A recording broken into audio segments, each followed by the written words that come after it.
내가 무엇을 가지고 여호와 앞에 나아가며 높으신 하나님께 경배할까? 사람아, 주께서 선한 것이 무엇임을 내게 보이셨나니 여호와께서 내게 구하시는 것은 오직 정의를 행하며 인자를 사랑하며 겸손하게 내 하나님과 함께 행하는 것이 아니냐. 아멘. 우리의 피난처가 되시는 하나님 아버지, 지난 한 주간도 저희들을 눈동자와 같이 지켜주셨다가 오늘 거룩한 주일 예배를 드리게 하시니 감사를 드립니다. 사슴이 시냇물을 찾기에 갈급한 같이 저희들이 간절한 마음으로 은혜를 사모하고 있습니다. 주님, 이곳에 오셔서 넘치는 사랑으로 채워 주시옵소서. 우리의 영혼을 열어주시고 골고다 언덕의 십자가를 바라보게 하시며 사죄의 은총과 구원의 감격이 충만하게 하여 주시옵소서. 예수님의 이름으로 기원하옵나이다. 아멘.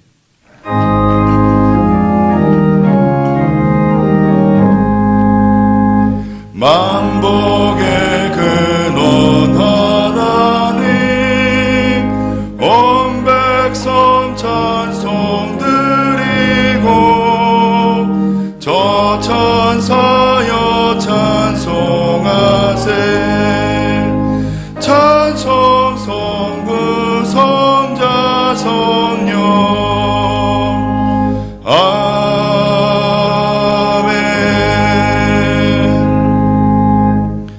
지난 한 주간의 삶을 되돌아보며 하나님과 사람 앞에 지은 죄를 회개하는 참회의 기도를 들으시겠습니다. 사랑이 많으신 하나님, 한 주간도 저희들과 동행하여 주시며 감사를 드립니다. 코로나19와 여러 가지 우리에게 닥치는 문제들 때문에 마음이 어렵고 시험에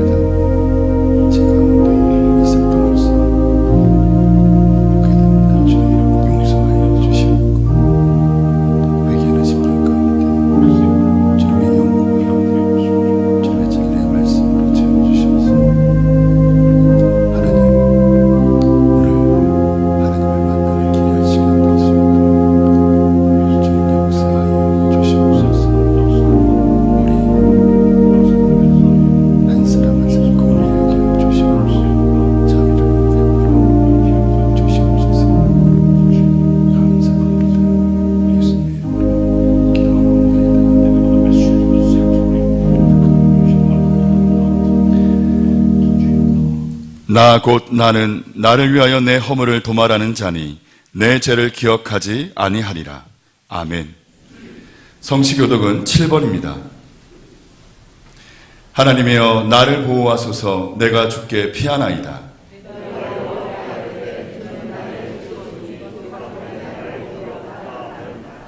땅에 있는 성도는 존귀한 자니 나의 모든 즐거움이 저희에게 있도다.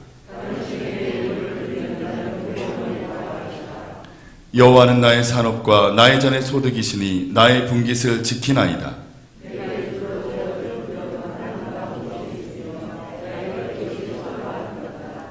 나를 훈계하신 여호와를 송축할지라. 내가 여호와를 항상 내 앞에 모시며. 아멘.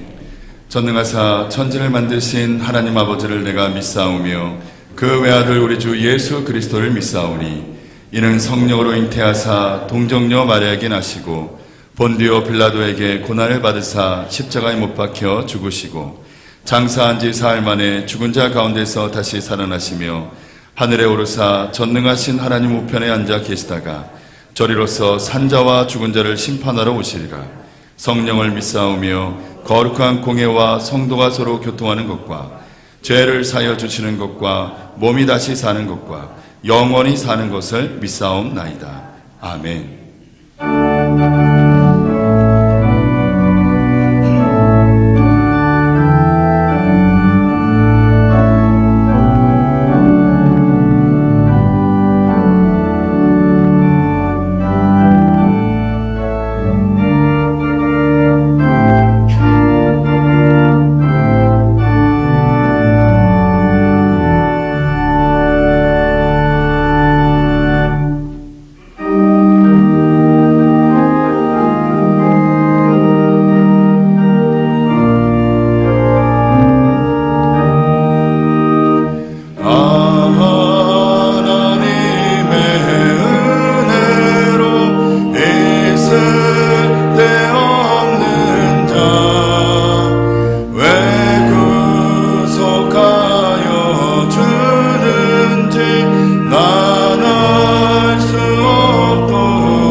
하실지 옥밤에 옥낮에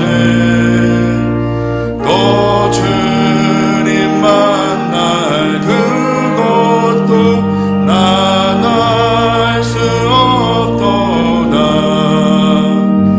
내가 믿고 돌지 않은 내 모든 형편 잘 아는 주님 늘 돌보아 주실 것을 나는 확실히 아네.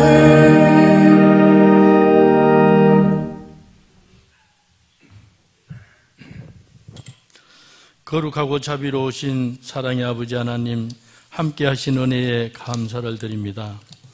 주님의 은혜로 세상과 구별되게 하시고 사랑의 공동체 안에서 살아가게 하시니 감사를 드립니다. 저희들 사망에 이르는 죄에서 예수 그리스도의 십자가의 은총으로 구원하여 주시고 영생의 소망 안에서 살아가게 하시니 감사와 찬양과 영광을 올려드립니다. 그리스도의 보혈로 다시 살게 된 저희들입니다. 늘 감사하고 감격하는 마음으로 살아가게 하옵소서. 사랑의 아버지 하나님, 일상적인 삶 가운데서 우리의 소견에 옳은 대로 살지 않고 성령님의 인도하심 따라 살아가게 하옵소서. 사랑의 아버지 하나님, 장기화된 코로나19로 인하여 사랑해야 하는 가족이 자유로이 만나지 못하는 재난의 시대가 지속되고 있습니다. 이러한 가운데서도 해외 선교의 사명을 감당하는 선교사님들에게 성령의 능력을 더하여 주셔서 땅끝까지 복음 전하는 사명을 부족함 없이 감당하게 하여 주옵소서. 농어촌 교회를 섬기시는 목회자님들에게도 주님의 은혜와 능력 더하여 주셔서 어려운 환경 넘어 섭리하시는 주님의 손길을 바라보게 하여 주옵소서. 사랑의 아버지 하나님, 코로나19로 어려워진 가운데 성도님들의 가정을 지켜주옵시고 경제적인 어려움 없게 도와주옵소서. 또한 육신의 연약함으로 주님 앞에 엎드려 간절히 드리는 기도에 응답하여 주옵소서. 성도님들 가정이 늘 말씀 앞에 자신을 겸손히 낮추고 오직 주님의 긍휼과 자비만을 간구하는 가정들이 다 되게 하여 주옵소서. 사랑의 아버지 하나님, 군복무 중인 자녀에게와 해외에 있는 자녀에게도 성령의 은혜를 더하여 주셔서 늘 형통함으로 성령님의 인도함을 받을 수 있도록 인도하여 주옵소서. 말씀 선포하시는 담임 목사님, 성령 충만하게 하옵시고 진리의 영을 부으사 선포되는 말씀의 능력 더하여 주시고 낙심되고 무너진 심령에 회복되고 치유되는 역사가 일어나게 하여 주옵소서. 모든 것 감사드립니다. 예수 그리스도 이름으로 기도하옵나이다. 아멘.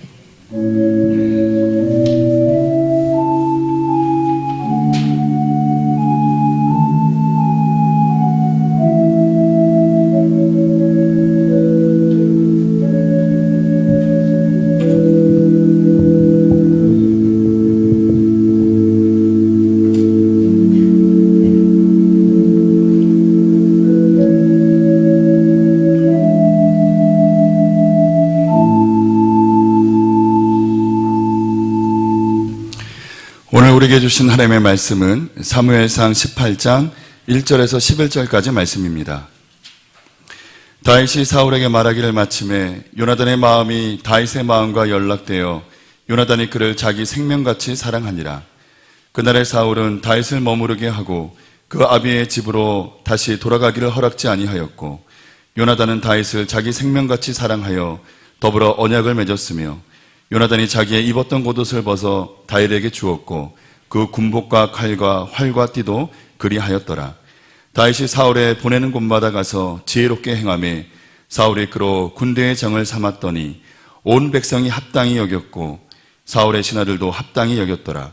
무리가 돌아올 때 곧 다윗이 블레셋 사람을 죽이고 돌아올 때에 여인들이 이스라엘 모든 성에서 나와서 노래하며 춤추며 소고와 경세를 가지고 왕 사울을 환영하는데 여인들이 띠돌며 창화하여 가로되 사울의 죽인 자는 천천히요 다윗은 만만이로다 한지라. 사울이 이 말에 불쾌하여 심히 노하여 가로되 다윗에게는 만만을 돌리고 내게는 천천만 돌리니 그에 더 얻을 것이 나라밖에 무엇이냐 하고 그날 후로 사울이 다윗을 주목하였더라. 그 이튿날 하나님의 부리신 악신이 사울에게 힘있게 내림에 그 집 가운데서 야류하는 거로 다윗이 평일과 같이 손으로 수금을 타는데 때에 사울의 손에 창이 있는지라. 그가 스스로 이르기를 내가 다윗을 벽에 박으리라 하고 그 창을 던졌으나 다윗이 그 앞에서 2번 피하였더라. 아멘.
여러분은 하나님의 신령한 축복과 은혜가 성도들 가운데 함께 하시기를 축원합니다. 오늘 봉독해 주신 본문 사무엘상 18장에는 세 인물이 주인공으로 등장을 합니다. 다윗과 요나단과 사울 임금입니다. 이 세 사람의 역학관계들이 본문에 잘 기록이 되어 있는데, 그 앞장인 사무엘상 17장은 다윗이 골리앗을 때려 누이는 그런 장면이 기록이 됩니다. 그러니까 오늘 18장의 말씀은 17장과 아주 깊은 인과관계가 있습니다. 블레셋의 싸움을 돕고는 용사였던 골리앗은 키가 6규빗 한 뼘이 되는, 우리 지금의 계산법으로 환산하면 3m가 넘는 그런 거인이었습니다. 이 사람이 입고 있는 갑옷의 무게만 해도 놋 5,000세겔이니까 대략 50kg 이상이 돼요. 사람의 몸무게 정도가 되는 그런 갑옷을 몸에 입고 있었고요. 그가 들고 있는 창의 끝에 있는 창의 칼은 대략 철로 따지면 600세겔 정도가 되니까 대략 7에서 8kg 정도가 되는 그런 그 무거운 창을 들고 있었습니다. 그런 대장수인 골리앗이 나와서 날마다 이스라엘 백성들을 화를 돋고요. 그리고 자꾸 장난을 치면서 그들을 모욕을 합니다. 사울 임금을 비롯한 많은 장수들이 있었지만 이 같은 큰 자이언트 골리앗을 대항할 수는 없었어요. 그 누구도 두려워 나설 줄 모르고 있는데, 베들레헴 출신의 작은 소년 하나 다윗이 형들의 점심거리를 가지러 왔다가 갖다 주려고 왔다가 그 광경을 목격하게 됩니다. 그런 용기를 내고 믿음을 가지고 달려나가서 다른 어떤 것도 없이 손에 들고 있는 물맷돌 하나를 집어던져 골리앗의 이마에 명중시켜 그 이마에 물맷돌이 박힙니다. 그리고 나가 떨어져 쓰러져 버리고 맙니다. 다윗은 칼이 없었고 그는 가서 쓰러진 골리앗의 몸을 밟고 그의 칼집에서 칼을 꺼내어 그의 목을 잘라 머리를 가지고 돌아오게 됩니다. 이 모습을 본 블레셋 군대는 기겁을 하게 됐고 다 마음의 전의가 상실돼 도망을 칠 때, 그때 이스라엘 군대가 나서서 적들을 다 쳐부심으로 큰 대승리를 거두게 된 것입니다. 이것이 17장의 스토리입니다. 이 사건을 보면서 다윗이 돌아올 때 사울 임금이 다윗을 대했던 태도와 사울의 아들이었던 왕세자 요나단이 대했던 태도가 전혀 다릅니다. 그들이 갖고 있는 심리가 다른 심리가 있었다는 거죠. 아버지 사울 임금은 왕이었고 그 아들 요나단은 아버지의 뒤를 이을 대권의 후계자였던 것이죠. 이 두 사람의 태를 통해 우리는 사람을 대하는 태도의 모습을 우리는 발견할 수가 있는 것이죠. 자, 먼저 요나단에 대해서 보도록 합시다. 요나단은 남을 사랑하며 모든 걸 주는 사람의 대명사 같은 사람이고, 정말 사랑하는 사람이 있다면 어떤 것도 아끼지 않고 줄 수 있는 믿음의 사람이 바로 요나단이었다는 거죠. 그러니까 요즘 이 시대 사람들은 조금 다릅니다. 사람과 사람의 관계를 맺어갈 때 순전하고 성실하고 진실한 관계라기보다는 상대방을 만날 때 그 사람과 나와의 이해관계를 많이 따지게 됩니다. 저 사람은 내게 어떤 이득이 있을까? 저 사람은 내게 어떤 만족을 줄까? 저 사람은 내게 어떤 유익을 줄까? 저 사람은 내게 어떤 기쁨을 줄까? 이런 것들을 계산을 해서 결혼도 하고 직장도 들어가고 사람도 사귀고 세상 속에 들어가 사람과 관계를 맺어가는 것이죠. 그야말로 디모데후서 3장 1절에 말씀한 대로, 바울의 말대로 말세에 고통하는 때가 되면 사람들이 자기를 사랑하는 모습을 가지고 한다는 게 정말 옳습니다. 그러니까 사람과 사람 사이 관계는 요나단처럼 진실과 순정과 정직과 사랑의 마음이 돼야 되는데, 인간관계 속에 우리들은 일반적으로 불순물이 껴있는 거예요. 순전하고 순결한 관계가 아니라는 거죠. 그 안에 뭔가 플러스 알파가 있다는 겁니다. 건강치 못한 관계임을 보여주고 있는 겁니다. 이걸 조심하라는 겁니다. 여러분 잘 아시는 이삭과 리브가가 부부였는데요, 그들은 쌍둥이를 얻었어요. 큰아이가 에서고 둘째가 야곱인데요. 그 아버지 이삭은 큰아이 에서를 사랑했는데 그의 사냥한 고기를 좋아함으로 그를 사랑했고, 이삭의 부인 리브가는 그 아들 야곱을 사랑했다라고 창세기 25장 28절에 기록해 줍니다. 그러니까 이삭의 아들 에서 사랑은 그 안에 뭔가 불순물이 있는 거예요. 아들이 가지고 오는 별미, 그가 사냥해 잡은 사냥한 고기의 음식을 먹을 때마다 아버지는 기쁨을 가지고 그를 축복했던 것이죠. 그러니까 아버지와 큰아들 이삭 에서 사이에는 뭔가 불순물이 껴있던 거예요. 아주 정직하고 순전한 사랑 관계가 아닙니다. 그러나 그 부인이었던 리브가는 둘째 아들 야곱을 사랑할 때 그를 그대로 사랑했다고 하는 거죠. 옛날 그리스도의 임금님이 계셨습니다. 그리스라고 하는 나라에. 이 임금은 덕이 많은 사람이었어요. 그러나 많은 부인들을 두었어요. 이 부인들이 정말 자기를 사랑하는가를 생각을 하고 그 부인들에게 이렇게 말했습니다. 다 모이라고. 그리고 이렇게 말합니다. 내가 이 국가의 왕권을 빼고는 너희들에게 모든 재물과 땅과 모든 걸 다 주려고 하니까 말해봐라. 그랬더니 그 부인들이 다 난리를 치면서 이런 것들을 요구하고 저런 것들을 요구하고 왕이 그걸 다 장부에 적습니다. 근데 부인 중에 한 사람은 가만히 아무 말도 대답하지 않고 있는 거예요. 그 임금이 물어봐요. 당신은 왜 어떤 말도 안 하고 있어? 그랬더니 이 부인이 왕을 바라보며 이렇게 한마디를 닦였습니다. 저는 임금님 한 분으로 만족합니다. 왕의 감동을 받게 돼요. 우리 사람과 사람 사이에는 불순물이 있으면 안 됩니다. 특별히 성도 사이에. 성도는 절대로 이해관계로 얽히면 안 됩니다.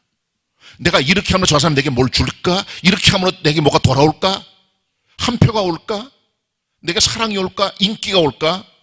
건강치 못한 불순물들입니다. 그런 게 있으면 안 됩니다. 순전히 바라지 않고 섬기고 나눠주는 순결한 사랑 가져야 되는 거죠. 그런 종류의 사람이 바로 요나단이었습니다. 요나단을 그렇다면 다윗을 어떻게 사랑했을까요? 본문 같이 봅니다. 1절입니다. 1절 제가 읽겠습니다. 다윗이 사울에게 말하기를 마침에 요나단의 마음이 다윗의 마음과 연락되어 요나단이 그를 자기 생명같이 사랑하리라. 그 다음에 3절 4절 같이 봅니다. 한 목소리로 시작. 요나단은 다윗을 자기 생명같이 사랑하여 더불어 언약을 맺었으며 요나단이 자기의 입었던 겉옷을 벗어 다윗에게 주었고 그 군복과 칼과 활과 띠도 그리하였더라. 아멘. 여기 요나단이 다윗을 향하는 세 가지의 마음이 나와요. 첫째는요, 마음이 연락되었다는 겁니다. 전쟁터에서 믿음을 가지고 무할레자인 키 큰 골리앗 장수를 쳐부시는 다윗의 무용과 그의 믿음과 그의 결단과 그의 혁혁한 전과를 보면서 요나단은 자기 자신도 장수였지만 다윗에게 반해버립니다. 그리고 요나단의 마음과 다윗의 마음이 연락하게 됩니다. 어떤 영어 성경은 친밀하게 되었다, 결합되었다, 그리고 연합이 되었다, 그렇게 말씀해주고 있어요. 단순히 마음이 아닙니다.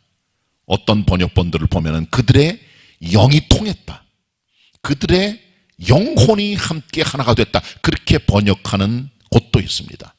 다 바른 번역, 아름다운 번역들입니다. 그러니까 단순히 그 사람을 보는 외적 매력, 군사로서의 어떤 그 강한 이미지라든가 작은 소년이 이루었던 그 전과가 아니라 그의 마음, 그의 신앙, 모든 걸 보면서 그의 소울과 스피릿, 영혼과 영이 결합이 됐다는 거예요. 내적 결합입니다. 두 번째는요, 두 사람이 언약을 맺었다고 그랬어요. 영어 성경은 made a covenant with David이라고 그랬어요. 요나단이 다윗과 더불어 계약을 맺었다는 거죠. 이것은 우정의 계약, 사랑의 계약, 하나됨의 계약임을 보여줍니다. 언약을 맺은 거예요. 근데 이 언약은 끝까지 갑니다. 이것은 생명의 언약입니다. 요나단이 다윗을 자기 생명처럼 사랑했기 때문에 두 사람은 공동 운명처럼 함께 가자고 하는 함께 약속을 하게 된 거죠. 언약을 한 겁니다. 맹세란 겁니다. 함께 서약을 한 거예요. 과연 그대로 갑니다. 나중에 사울 임금하고 요나단이 전쟁터에서 블레셋 사람들에게 한꺼번에 죽습니다. 그때까지, 죽을 때까지 이 두 사람은 약속을 지켜갑니다. 특별히 사울 임금이 다윗을 미워해요. 질투심을 가지고. 여러 차례 다윗을 죽이려고 할 때 다윗이 죽음의 위기에서 다윗을 건져준 인물이 바로 요나단이에요. 자기 아버지 앞에 나가서 다윗을 죽이지 말라고. 그가 뭘 잘못했느냐고. 그래서 심지어는 아버지 사울 임금이 아들에게, 요나단에게 분노하면서 창을 던진 적도 있어요. 그 정도로 목숨을 불사하고 자기 사랑하는 생명의 친구, 언약의 친구인 다윗을 대변했던 인물이 바로 요나단이에요.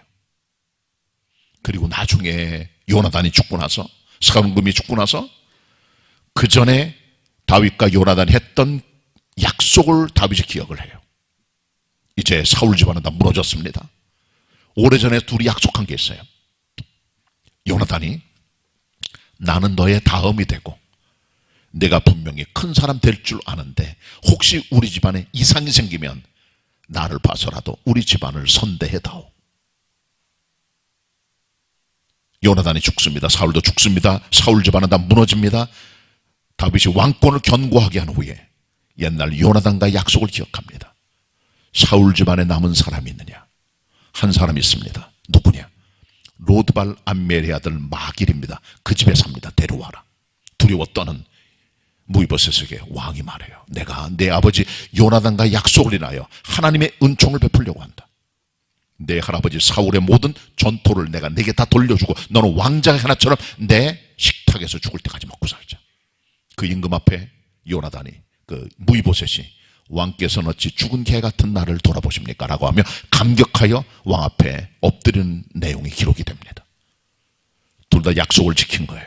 요나단은 자기 목숨을 걸며 다윗을 변호했고, 다윗은 요나단이 죽고 나서 그의 집안을 선대했던 것이죠. 무이보셋을 자기 아들처럼 취급한 겁니다. 약속을 지켰어요. 요즘 약속은 너무 쉽게 깨집니다. 부부간의 약속, 친구간의 약속, 사업을 동업하는 사람들의 약속, 어떤 계모임의 약속 다 깨져나가고 다 무너지고 맙니다. 친구가 배신을 때립니다. 도망을 칩니다. 피해를 줍니다. 그러니 너무나 많이 벌어지는 거예요. 요나단의 마음은 생명의 언약이었다는 거죠. 세 번째로 요나단은요, 자기 정말 중요한 걸 다 줘요. 다윗을 위해서. 자기 군 겉옷을 벗어줍니다. 겉옷이 뭡니까, 여러분? 왕세자는 특별한 옷을 입습니다. 성경에는 자세한 기록은 없지만은 아마 이 옷은 사울 임금의 뒤를 이어갈 후계자의 왕복이었을 거예요. 그걸 벗어줍니다. 그 말은 나는 너의 다음이 되겠다. 내가 앞서가면 좋겠다.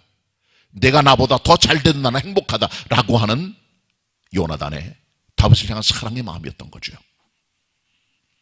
그리고 그는 다윗에게 모든 군장을 벗어줍니다. 군복을 벗어줬고요, 칼과 활과 띠, 벨트까지 다 벗어줍니다.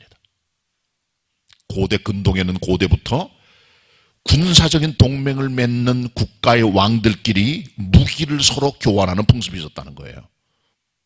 군복과 칼과 창과 무기를 함께 줌으로 너와 나는 혈맹이라는 거죠. 피로 맺어진 동맹사이기 때문에 함께 전쟁에 나가 적들을 만나 싸우자고 하는 혈맹의 약속이 여기서 이루어진다는 거죠.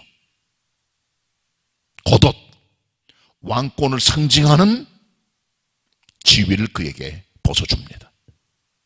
가장 소중한 혈맹 같은 무기를 다 자기 친구에게 줍니다.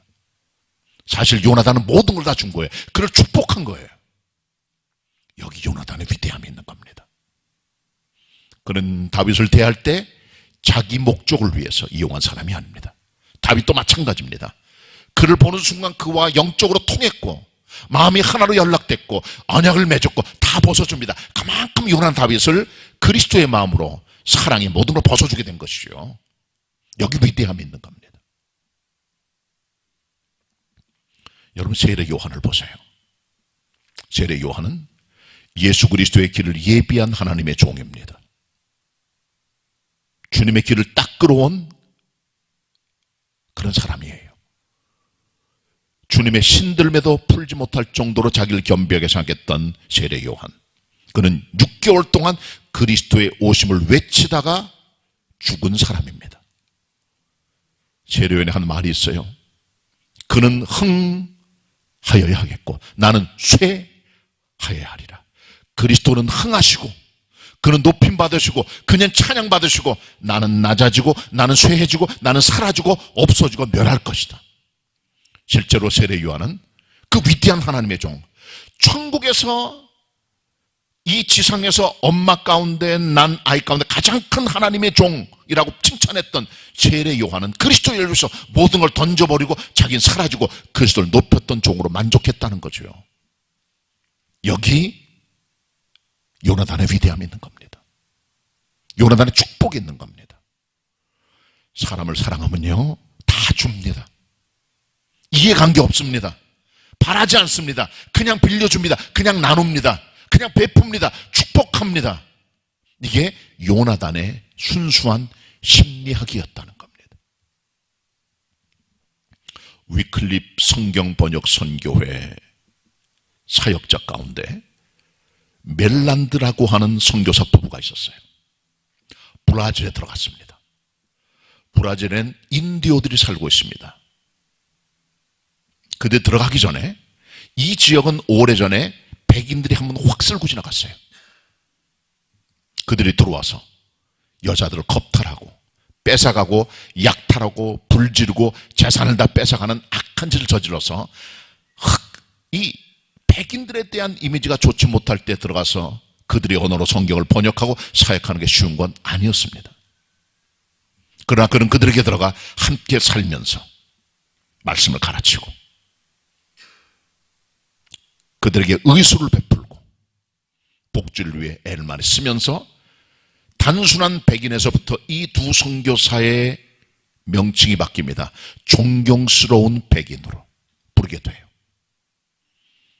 그리고 그들과 함께 오랫동안 지내면서 그들의 음식을 먹고 그들의 옷을 입고 관습을 익혀감으로 말미암아 브라질 원주민처럼 살아갈 때 그들이 말합니다. 당신들은 인디오 백인이라고, 우리가 같은 사람이라고 그렇게 말하게 됐고, 어느 날 선교사 부부가 다리가 심하게 다쳐 피멍이를 들고 피가 줄줄 흐르는 아이를 데려와서 피를 다 씻겨주고 사랑의 모습 보일 때 그 동네 사람들이 여기 하나님의 사자가 왔다라고 말할 정도로 올라갔다는 거죠.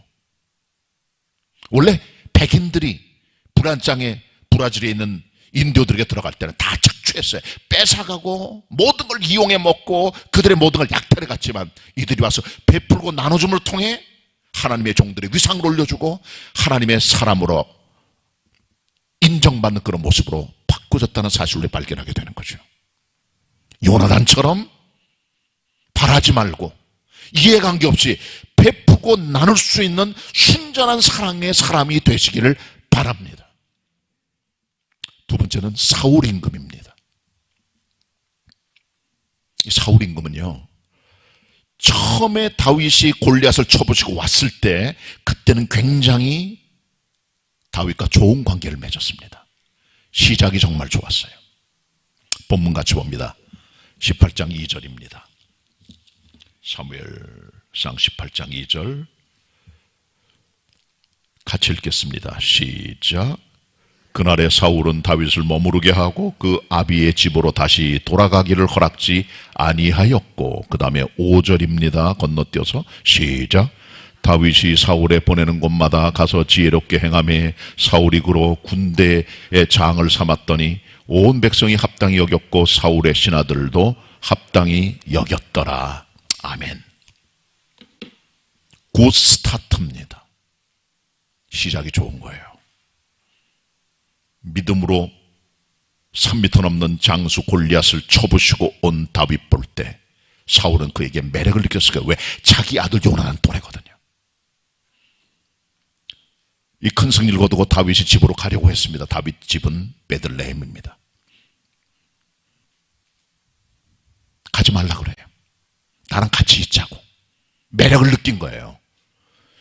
그러니까 다윗과 사울은 시작이 좋았어요. 그리고 나중에 다윗이 왕의 신임을 받아 전쟁터에 갈 때마다 승리를 이루고 왕을 위해서 일하고 하나님의 영광을 위해 지혜롭게 행하니까 그를 군대의 장으로 삼았다. 총사령관은 아브넬이라는 사람이에요. 그건 아니지만 그러나 일정한 지도자급의 지휘관의 지위를 얻었다고 말하는 거죠. 이것을 백성들이 합당히 여겼고 사울의 신하들도 합당히 여겼다는 거죠. 구 스타트입니다. 좋은 시작이에요. 자, 그 다음에 문제가 생깁니다. 사울 임금이 전쟁에 승리를 거두고 다윗과 함께 다 돌아올 때 여자들이 뛰어나왔어요. 각 성읍에서 이 승리를 축하하기 위해서 노래를 부릅니다. 춤을 춥니다. 소고와 경쇠를 칩니다. 소고는 탬버린, 경쇠는 트라이앵글 같은 때리는 요즘의 현대악기 가운데 퍼커션입니다. 때려서 소리를 내는 거예요. 노래합니다. 기뻐 축제를 벌이는 거죠. 여성들이 나와서. 근데 그 여성들이 불렀던 노래의 가사가 뭡니까? 사울이 죽인 자는 천천히요 다윗이 죽인 자는 만만이로다 하는 노래예요. 아주 순박하게 불렀던 백성들의 마음에서 우러나온 그런 노래들이 이 가사로 전달돼서 외치게 된 것입니다. 여기까지는 별 문제가 없어요. 자, 성경 같이 봅니다. 6절입니다. 7절까지 6절 7절 합독합니다. 시작. 무리가 돌아올 때 곧 다윗이 블레셋 사람을 죽이고 돌아올 때에 여인들이 이스라엘 모든 성에서 나와서 노래하며 춤추며 소고와 경쇠를 가지고 왕 사울을 환영하는데 여인들이 뛰놀며 창화하여 가로되 사울의 죽인 자는 천천히요 다윗은 만만이로다 한지라. 아멘.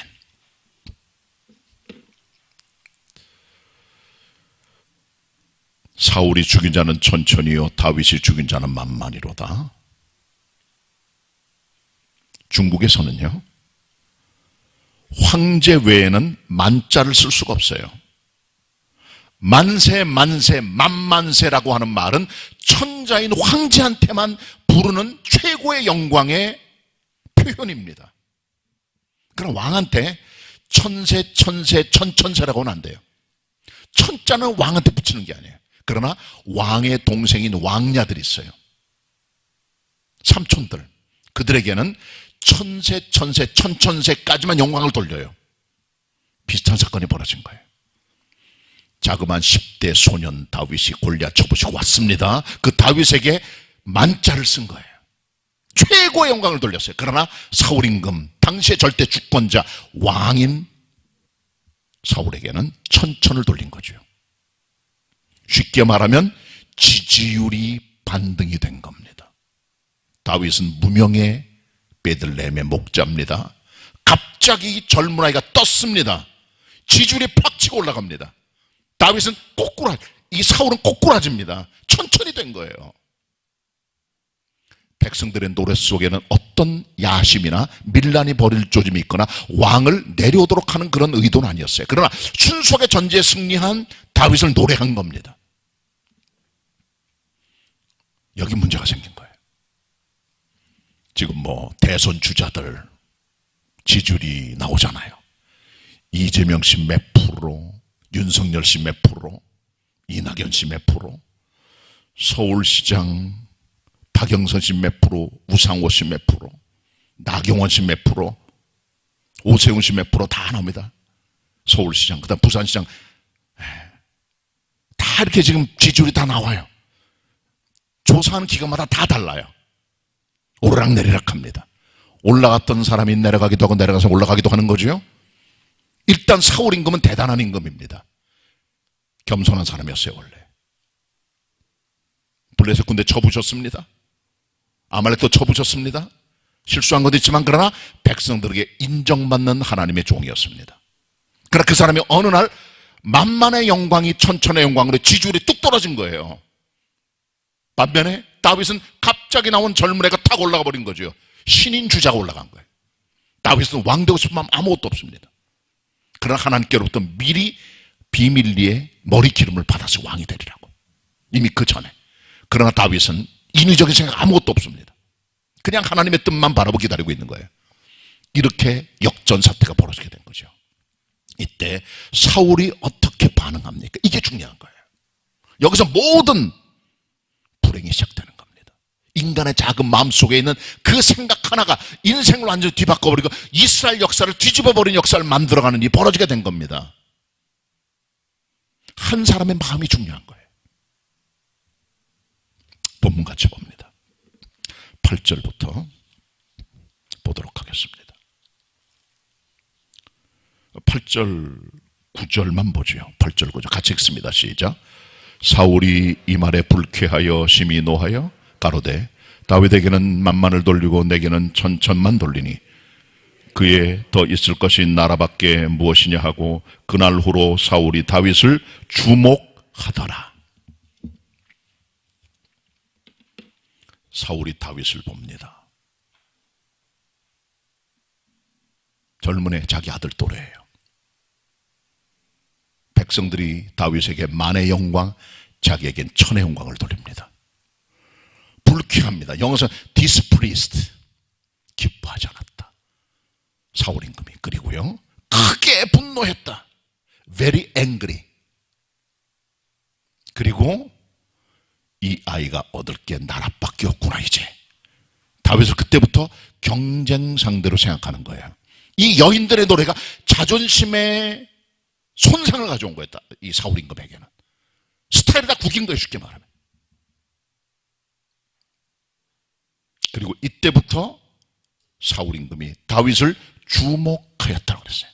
어떤 영어 성경 번역은 질투의 눈으로 그를 바라보기 시작했다라고 말해준 겁니다. 질투가 어디서 옵니까? 여러분, 젤러시라고 하는 질투가 어디서 옵니까? 질투는 비교의식에서 보통 옵니다. 남이 잘 될 때 꼴을 못 보는 게 질투잖아요. 사람은 태어날 때부터 뭘 갖고 태어난 건 아니에요. 그냥 빈손으로 와요. 그러나 태어나서 삶을 살아가면서 차등적인 삶의 계급적인 어떤 모습들을 띠고 살아갑니다. 탄생한 부모님에 의하여 자기 집안, 학력, 지위, 재산, 집, 차, 문화 다 차등이 생겨요. 봉급, 연봉 다 차등이 생겨요. 이런 것을 건강하게 수용하는 사람이 좋은 거예요. 그러나 그렇지 못한 사람도 많아요. 이 같은 비교의식이 생기면요, 남보다 내가 낮다고 생각하는, 높다고 생각하는 사람들은 우월감에 빠지게 됩니다. 우월주의. 그리고 이것이 발전하면 교만이 됩니다. 교만이 돼요. 남을 깔보고 무시하고, 심지어 교회에서까지도 그렇게 사는 사람이 있어요. 그러니까 반대로요, 내가 다른 사람보다 좀 못하다고 생각하는 사람 같은 경우에는 건강치 못한 자아가 그 사람에게 열등감을 조장시킵니다. 그리고 모든 사회를 바라보는 시각이 편견으로 사로잡히고 나중에 심지어는 질투에 사로잡히게 되는 거예요. 젤러시라고 하는 거죠. 윈스턴 처칠 경이 있습니다. 2차 대전의 영웅입니다. 윈스턴 처칠 경이 키웠던 개 한 마리가 있어요. 이름이 루푸스라고 하는 개입니다.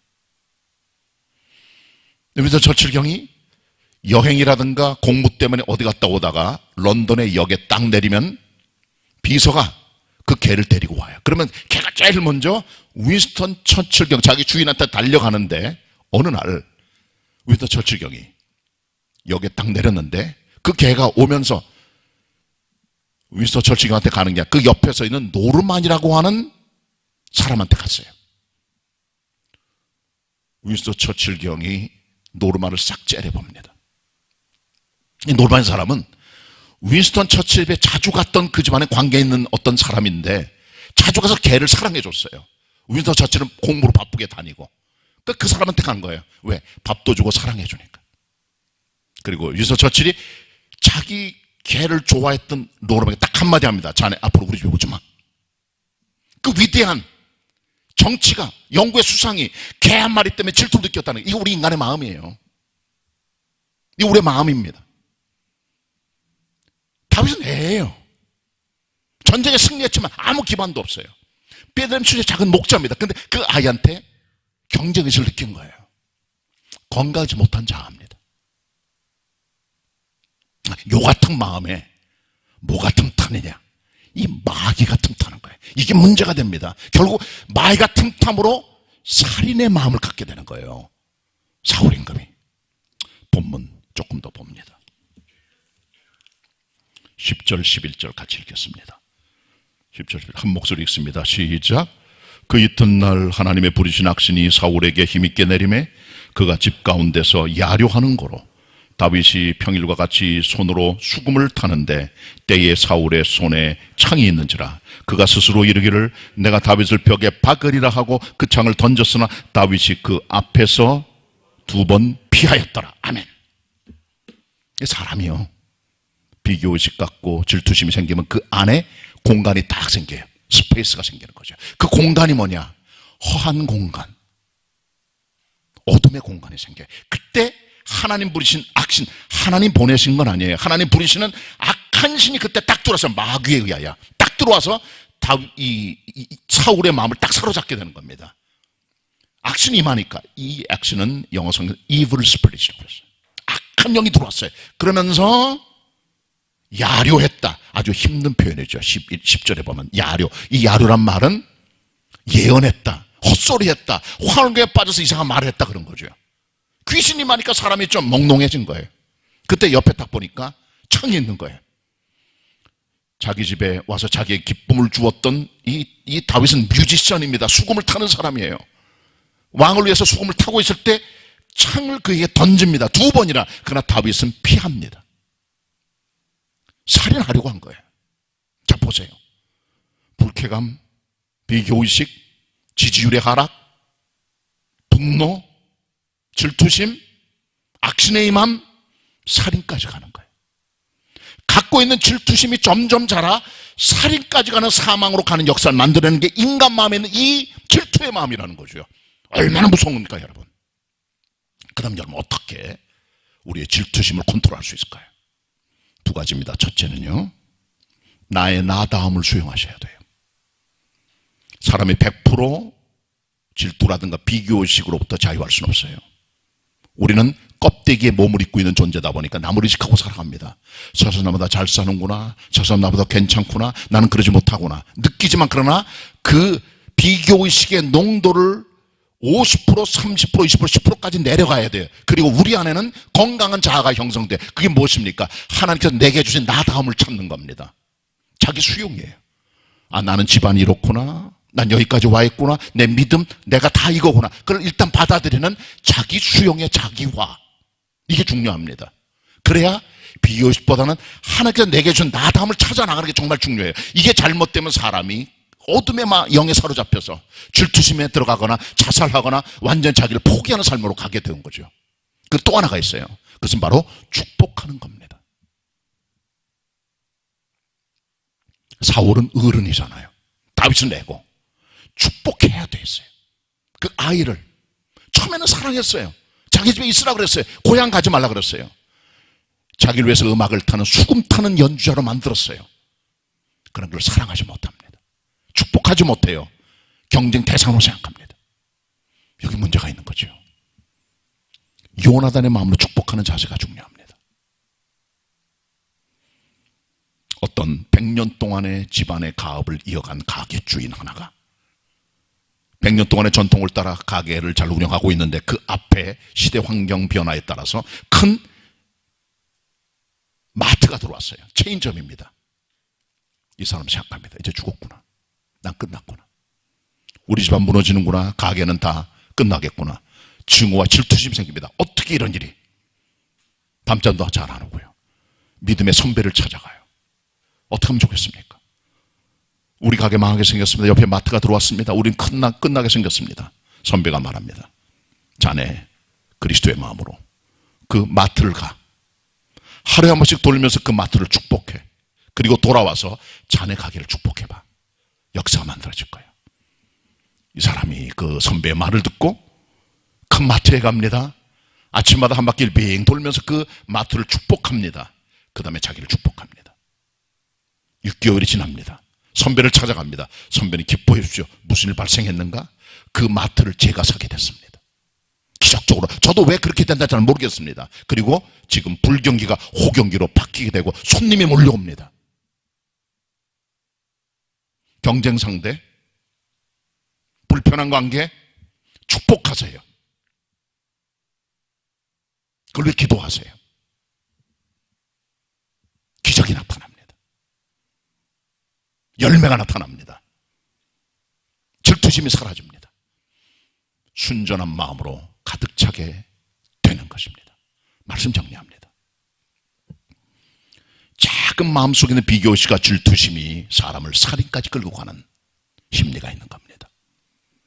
그리스도의 마음으로 이 같은 질투의 마음들을 다 십자가에 못 박고 요나단처럼 베풀 수 있는, 사랑할 수 있는, 축복할 수 있는 신앙의 성도들이 다 되시기 바랍니다. 기도하십시다. 주님 말씀 대언하였습니다. 저희들 속에 있는 정결하지 못한 감정들, 질투와 시기들, 미움들 십자가에 다 못 박고 그리스도의 마음으로 충만하여 요나단처럼 베풀고 축복하는 넉넉한 그리스도의 사람의 마음으로 살아가는 저희가 되게 하여 주옵소서. 예수님의 이름으로 기도드립니다. 아멘. 주신 말씀에 감사하는 마음으로 찬송가 369장 찬송하시겠습니다.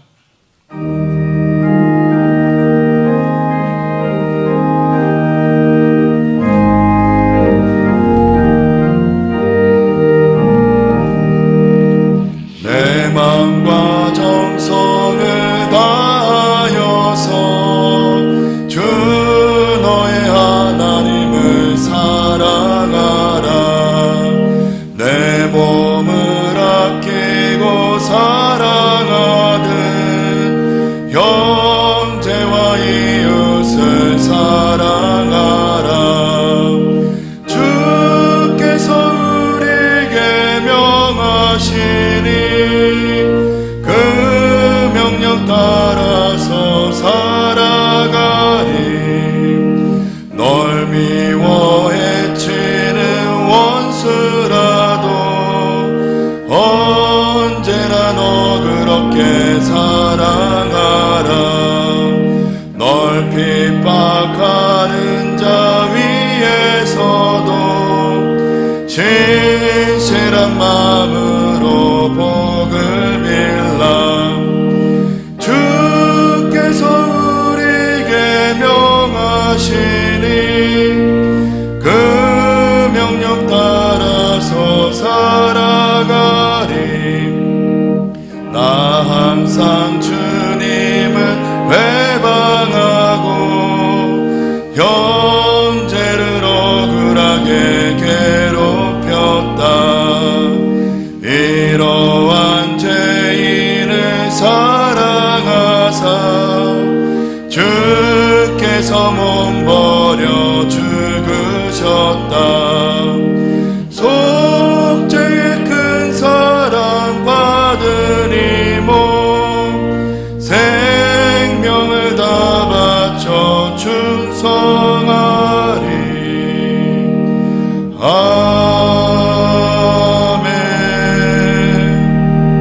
아멘. 믿음과 정성으로 하나님께 예물 드리시겠습니다.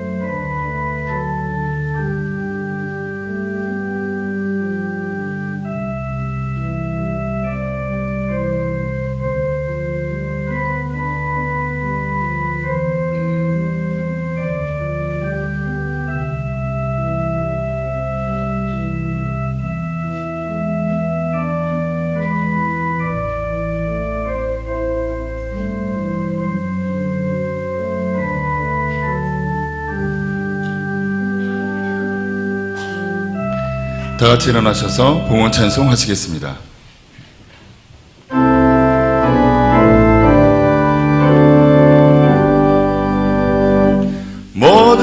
것이 주께로부터 왔으니 이 예물을 주께 바치나이다.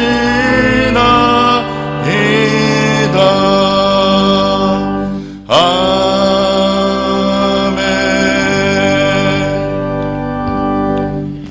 모든 재물과 풍요의 원천이신 하나님, 주님께서 부하게 하시면 막을 자 없고 가난하게 해도 막을 자가 없는 주권자이심을 믿습니다. 저희는 항상 단지 믿음과 정성으로 예물 드립니다. 11조로 주일헌금으로 감사의 마음으로 선교를 위해서 건축 마무리가 잘 되도록 예물을 드려 주님을 높여 공경하며 찬양합니다. 하나님 아버지, 우리들의 모든 원천은 주님이신 걸 저희가 믿습니다. 하나님 아버지시여, 특별히 기억해 주시사 우리 모든 개봉의 가족들 하나님의 큰 축복이 임하게 하여 주옵소서. 무엇보다 하나님 아버지, 우리가 지금 볼 때는 모든 게 막막하고 경제적으로 힘들고 모든 것들이 바닥을 치고 있는 것 보여도, 그러나 기적을 이룬 분은 하나님이시요 신비로운 역사를 이룬 분은 하나님이요 풍요의 하나님이신 줄 믿습니다. 우리 성도들에게 넉넉한 은총을, 가계의 축복을, 사업의 은혜를 더하여 주옵소서. 부족함 없게 하여 주옵소서. 예수님의 이름으로 기도드립니다. 아멘. 자리에 앉으시고요. 우리 예배당 현장 와서 예배하는 분들, 그 다음에 각 가정에서 우리 온라인으로 예배하는 모든 분들, 같이 옆에 분들 주일 아침 인사합니다. 반갑습니다. 서로 인사 나누시길 바랍니다. 네. 교회 소식 몇 가지 전해드립니다. 지난 주일이 지나면서 우리 사회적 거리두기가 2단계로 완화가 되었습니다. 5명 이상 모이는 것은 아직까지 허락이 되지 못하고 있고, 교회는 20%까지 회집이 가능합니다. 지난주일까지도 10%였어요. 그러니까 본당에는 220명까지 들어올 수가 있어요. 그리고 1층 중예배실에는 40명, 식당 40명, 토탈 300명까지 들어와서 자유롭게 예배할 수가 있으니까 훨씬 마음의 여유와 넉넉함이 생겼다고 생각을 합니다. 사회적 거리두기와 마스크 쓰는 일과 방역을 조심해서 예배드린다면 별 문제 없이 어려운 때를 이겨낼 수 있다고 그렇게 생각을 합니다. 잘 여러분 힘써 주시기 부탁의 말씀을 드리고요. 그리고 오늘 1, 2, 3부도 이렇게 우리가 현장 예배와 그다음 온라인 예배를 같이 이제 진행을 하게 되고요. 오늘부터 거리두기 2단계 완화 때문에 교회 학교 예배를 다시 재개합니다. 그동안에 학생들이 교회 나오지 못해서 갑갑했을 겁니다. 아마 방학도 되고요. 근데 이제 오늘부터 우리가 거리두기 완화 때문에 예배를 시작을 합니다. 유아부, 유치부, 유아부는 3살, 4살, 5살 우리나라 나이로, 유치부는 6, 7살 아이들인데, 어린아이들은 유아부, 유치부 자기 예배실 가도 어떤 문제가 없어요. 숫자로 볼 때 거기서 예배 드리시면 되고요. 11시 반에 각각 모입니다. 그 다음에 유년부는 1, 2, 3학년 초등학생, 그 다음에 소년부는 4, 5, 6학년 초등학생들인데, 유년부는 1층의 중예배실에서 11시 반에, 그 다음에 소년부 어린이들은 조금 크니까 위층에 올라가 5층에 식당에도 다 예배 준비가 되어 있습니다. 거기서 오늘 예배를 드리게 되고요. 그 다음에 중등부는 5층 식당에서 예배를 드리게 되고요. 9시 반에 아마 지금 예배 드리고 있겠죠. 거의 마무리돼 갈 겁니다. 그리고 고등부는 원래 예배 드리던 1층 중예배실에서 역시 9시 반에 예배를 드리게 됩니다. 청년들은 4부 예배를 1시 반에 여기서가 아니라 1층 중예배실에서 모여서 예배를 드려도 별 문제 없다고 생각을 합니다. 이렇게 진행이 됩니다. 그리고 오늘 공교롭게도 겨울 성경학교와 겨울 수련회도 같이 시작을 합니다. 오늘 여는 예배를 드리고요. 주간에 학생들에게 그 키트를 다 나눠주면 그 키트를 가지고 가정에서 다들 우리 한 주간 동안 경건의 시간을 갖고 수련회를 자기 중심으로 합니다. 그리고 다음 주일은 닫는 예배를 드립니다. 이게 한꺼번에 이번 주가 다 진행이 됩니다. 고등부는 그저께 시작해서 오늘 마무리가 되고요. 이렇게 되겠습니다. 여러분 기도해 주셔서 비록 우리가 주일 한 번 모일 수밖에 없지만은, 그러나 자기 삶의 자리에서 신앙으로 잘 연단받아 갈 수 있도록 교회 학생들과 교사들을 위해서 많이 기도해 주시기를 부탁의 말씀을 드립니다. 수요 예배도 좀 많이 오셔서 예배 드려주시기를 바라고요. 그리고 교회 차량 등록을 해주세요. 주일날이야 다 오픈해 놓지만은 주일 저녁 그 평일 올 때는 아무래도 교회 주차장에 지하가 오픈되어 있으니까 등록해야 지하 들어가서 여러분께 자유롭게 주차할 수 있으니까 그렇게 하시길 바랍니다. 그럼 매일 기도하러 오셔도 괜찮고요. 그 다음에 노회가 내일 모레 고척교회에서 진행된다. 우리 지난번 우리 교회 하려겠다가 여러 가지 어려움을 겪어서 연기가 됐어요. 우리 교회 사정 때문이 아니고 10시에 모이니까 교회에서 7시 반에 9시 반에 출발합니다. 목사님들하고 우리 장로님들, 총대장로님들 가시게 되는데 잘 진행되도록 기도해 주시기를 부탁의 말씀을 드립니다. 다음 주일은 3부 예배 끝나고 장학금 수여식이 진행이 됩니다. 기억해 주시길 바랍니다. 토요 봉사는 구역회 임원들 그리고 도시 미자리 교회를 돕는 분이 한 분이 계셔가지고 작은 그 지원금을 또 전달해 주었어요. 무명으로 감사를 드립니다. 최정현 집사님 개봉 아이 학원을 우리 교회 성교관 옆에 있는 건물 2층에 냈습니다. 잘 되도록 관심 가져주시고 기도하여 주시길 부탁의 말씀을 드립니다. 중요한 교회 소식은 여러분들에게 이렇게 말씀을 드렸습니다. 우리가 20%까지 왔으니까 회집에 좀 더 힘을 써주시길 부탁의 말씀을 드립니다. 다른 것들은 다 진행을 못하고 있습니다. 다 모든 게 풀려질 수 있도록 기도해 주시길 바라고요. 금주 찬양 같이 부르겠습니다. 이용석 집사님 사랑의 종소리, 그리고 여러분 가정에 이번 주간에 우편물을 발송해 드립니다. 오늘의 양식 3호로 드리면 여러분께서 하나씩만 보내드려요. 받으셔서 개인 경건에 이용하면 가정 예배로 사용할 수 있으니까 찬송가 몇 장 불러라, 성경 뭘 읽어라, 내용까지 영어도 나와 있어요. 번역본까지 나와 있으니까 잘 활용해 주시길 바랍니다. 또 여기 교회 못 나온 분들은 주보까지 넣어서 나눠줄 예정으로 했고요. 카레는 못 가져가신 분, 그리고 이삭축이 저금통도 준비되어 있으니까 가져가서 잘 섬겨주시길 바랍니다. 금주 찬양합니다. 사랑의 종소리.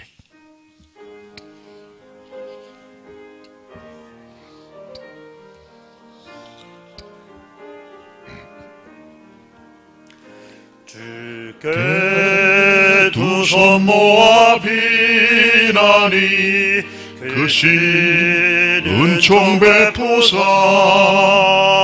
밝아오르는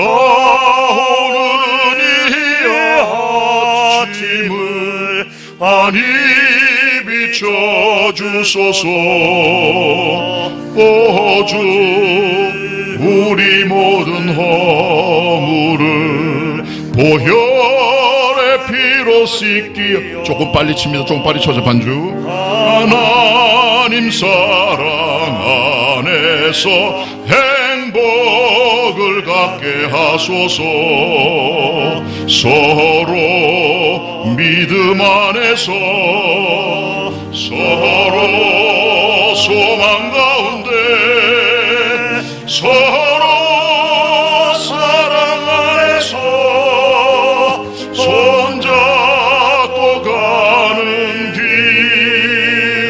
오 주 사랑의 종소리가 사랑의 종소리가 이 시간 우리 모두를 감사하게 하여 주소서.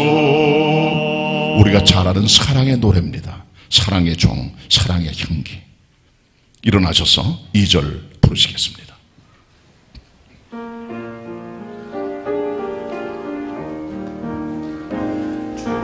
그 두 손 모아 비나니 그 신 은총 베푸사 주와 예비하신 동산에 항상 있게 하소서.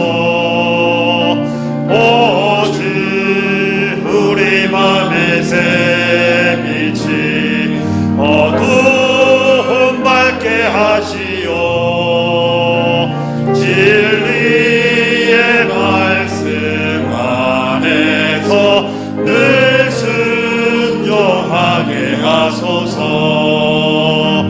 서로 참아주면서 서로 감싸주면서 서로 사랑하면서 주께로 가는 길.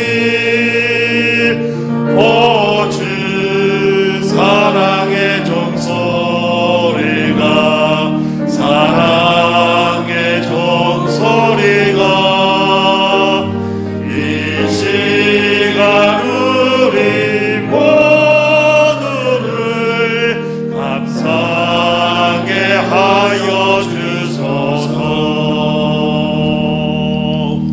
옆 사람 같이 인사의 말을 나누도록 하겠습니다. 축복합니다. 한 주간 승리하시길 바랍니다. 축도하겠습니다. 지금은 예수 그리스도의 은혜와 성부 하나님 아버지의 사랑하심과 성령님의 교통하심이 하나님의 전에 함께 모여 예배하는 분들, 각 가정과 삶의 처소에서 제단 쌓고 예배하는 성도들, 흩어진 개봉의 가족들, 그리고 교회 학교 학생들과 교사들 위해 이제는 영원히 함께 하시옵기를 간절히 축원하옵나이다. 아멘.